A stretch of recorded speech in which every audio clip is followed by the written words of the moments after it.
Magandang araw po. Welcome sa lahat. Kumusta? Samahan ninyo ako sa ating episode ngayong araw.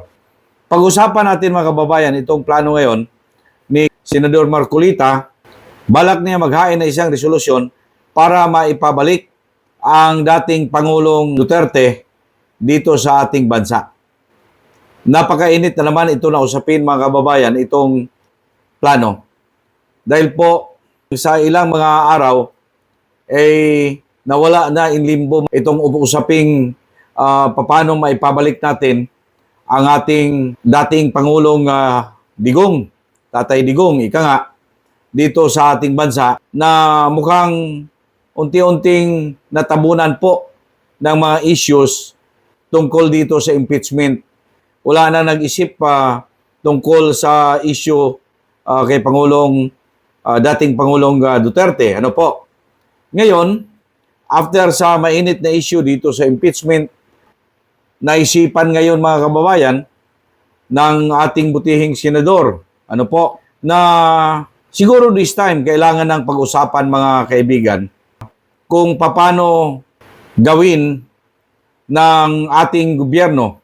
Kahit na dyan sa Senado, magagawa sila ng batas po na maipabalik ang ating dating Pangulo. Kasi nga po, illegally, arbitrarily, mga kababayan, siyang hinuli dito sa ating bansa. Yun na nga, ang sabi ng kaniyang pamilya at ilan sa kaniyang mga defense counsel dito na siya po ay hinuli talaga na wala pong basihan.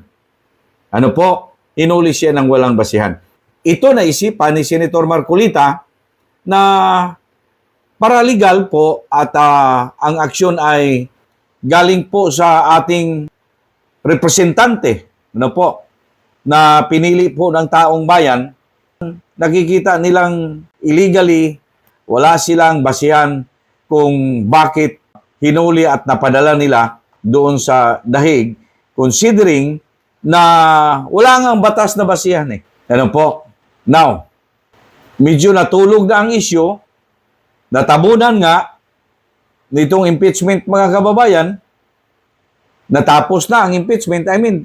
Initially, sabihin na lang natin, kasi nga na-archive yung impeachment, so iba na naman ngayon ang pagtuunan ng pansin ng ating mga senador. Nasa puso talaga ni Senator Marcolita na bakit ang isang tao na nakapagsilbi sa ating bayan at yung kanya namang ginawa para sa tao, para sa bayan, ay napahirapan pa. Kaya po naisipan niya ngayon na maghain siya ng batas dyan sa Senado, hindi lamang sa house arrest. Gusto niyang may pabalik. Pakinggan natin, mga kababayan, si Senator Marcolita. Yung pagdititini, pang-uusig ng International Criminal Court sa dating Pangulong Rodrigo Duterte ay illegal and unconstitutional. Yung katotohanan ng bansa natin ay open, bukas, umiiral, nagpa-function lahat. Bakit mo dinalaron si Pangulong Duterte? Ideklara natin na yung detention at prosecution ni Pangulong Duterte ay illegal. Kasi nga may batas na eh. 1951 bakit pa makikipagtalo pa ako ron? Nandun na yan. Yun na nga po. Ay sense ng Senado na payagan ng makabalik ng Pangulong Duterte. At inisa-isa ko rin ang mga katwiran kung bakit dapat siyang payagang umuwi na. Hindi yung house arrest, hindi, pauwiin mo siya dito sa ating bansa. Kaya gusto kong pagtulungan ng Senado, na yung sense ng Senado, kung tutulungan nila, kung gusto kong mangyari, sa panig namin, gusto naming madeklara. Ako, sa panig ko, gusto kong madeklara na illegal, unconstitutional ang pagkakadakip, pagkakadetine, at paring pang-usig pa sa dating Pangulong Duterte. O di pagtalunan namin, di pakinggan nyo ako. Resolusyon ko ito eh. Ay yung sense ng Senado na kailangan pabalikin ng Pangulong Duterte sa ating bansa. Ayan. Inyong napakinggan mga kababayan na sinabi niya, wala ngang batas na basihan eh. 1951 ba yun? Tama ba yun? Na sinabi niya, matagal na yung batas mga kababayan na sabi na walang jurisdiction mga kaibigan. Ano po? Ang ICC dito sa atin. Kaya, naisipan niya mga kababayan na siguro it's about time para magkaroon naman ng hustisya po ang dating Pangulo sapagkat pag pabayaan nga mga kababayan ito, maging precedence ito. Kung pabayaan mga kaibigan ito, dapat kailangan talaga. Now, hindi lamang sa gagawin ito ng kanyang mga abogado, kailangan din talagang mayroong isang matibay na batas na gawa ng representante ng taong bayan in the like of these senators, mga kababayan. Kasi wala kang asahan sa Congress eh. Wala kang asahan sa House of Representatives. No way. Wala kang maasahan doon, mga kaibigan. In fact, ang nasa sa isip ng mga yan, nandyan sa House of Representatives, gusto nga nila ipapa-impeach si Sara eh. Para ma-erase na talaga mga kababayan ang mga Duterte sa politika. Ano po? Kasi pagka nawala na si Sara, medyo itong sumunod na mga Duterte, siyempre hindi pa nakaporma talaga sila mga kababayan. Kung tingnan natin ang national landscape, ano po, para sa kanilang kandidatura, only Inday Sara na nakaporma na siya mga kababayan dyan.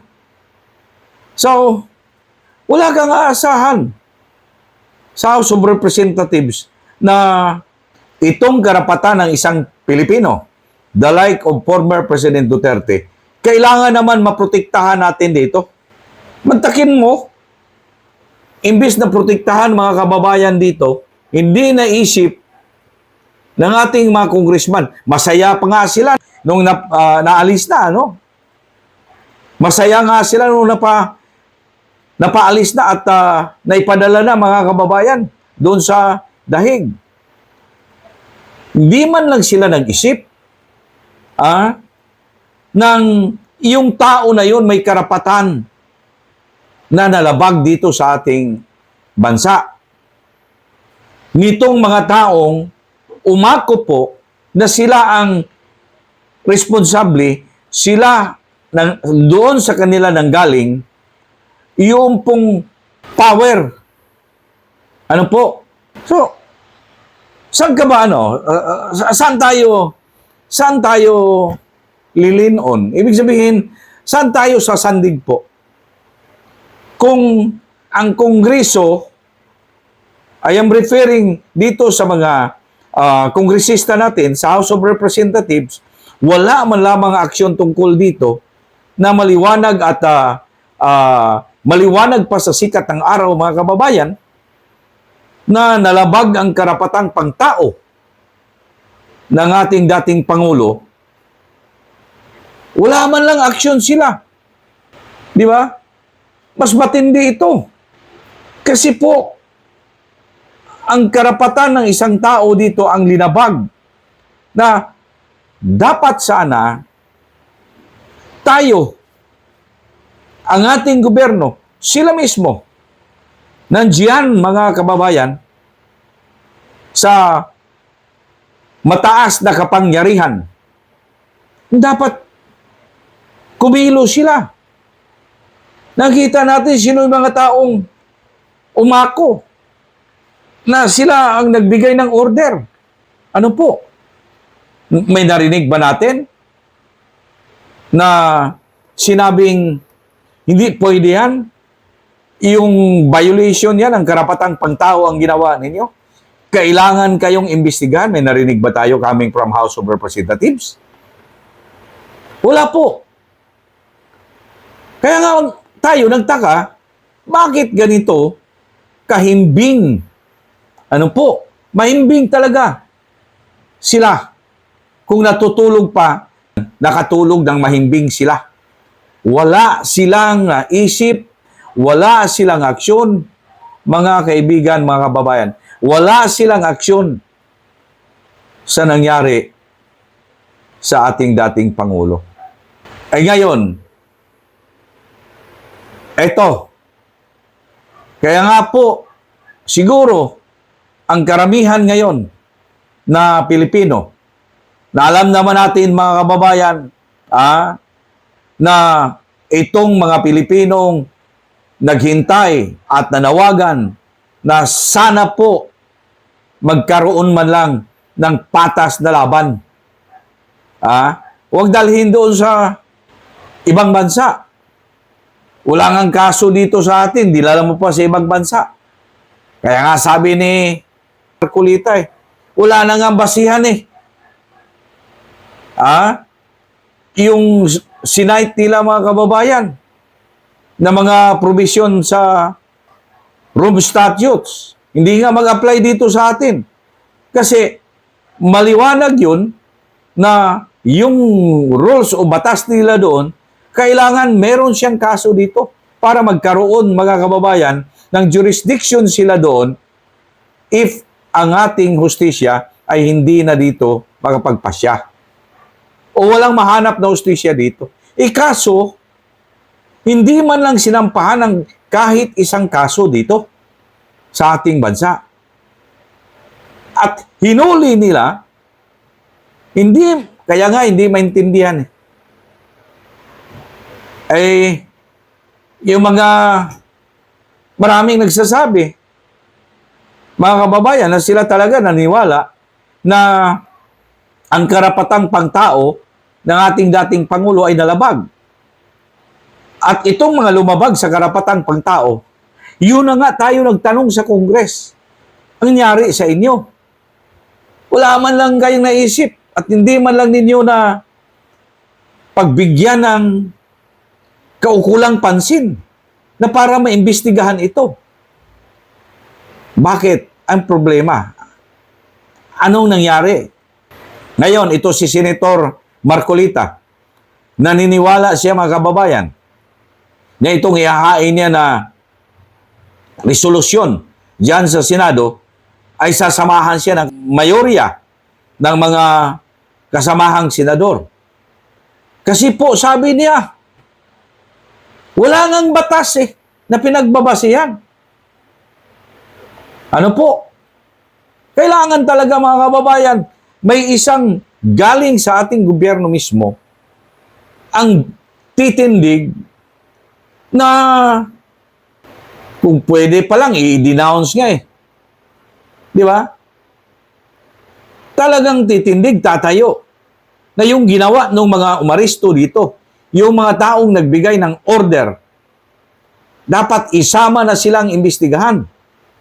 At kailangan sila, mga kababayan, masampahan ng kaso dito sa ating bansa, hindi sa ibang bansa.